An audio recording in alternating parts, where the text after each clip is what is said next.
Hey class, so I know in the last two lessons we have been talking a lot about place value and the value of the number based on where it is located in the overall number. So we're going to use this worksheet real quick to review place value.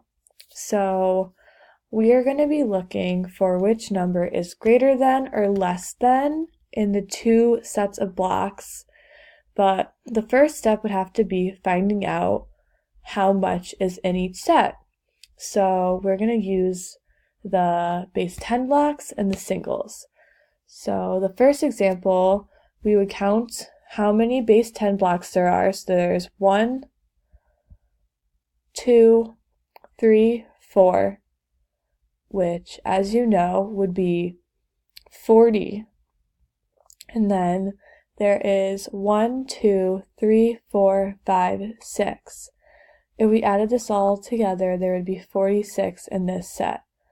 On this side, there's 1, 2, 3 base 10 blocks, and 1, 2, 3, 4, 5, 6, 7, 8 singles, so there would be 38 on this side.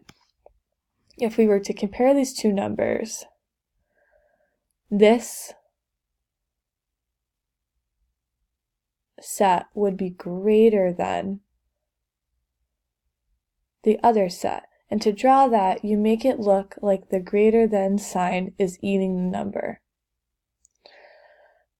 On the second example, if we counted up the base 10 blocks, there would be 1, 2, meaning 20, and 1, 2, 3, 4, 5, 6, 7, 8, 9, 29 in this set. And in this set, there's 10, 11, 12, 13, 14, 15, 16, 17, 17 in this set. That would mean that this set is greater than the other.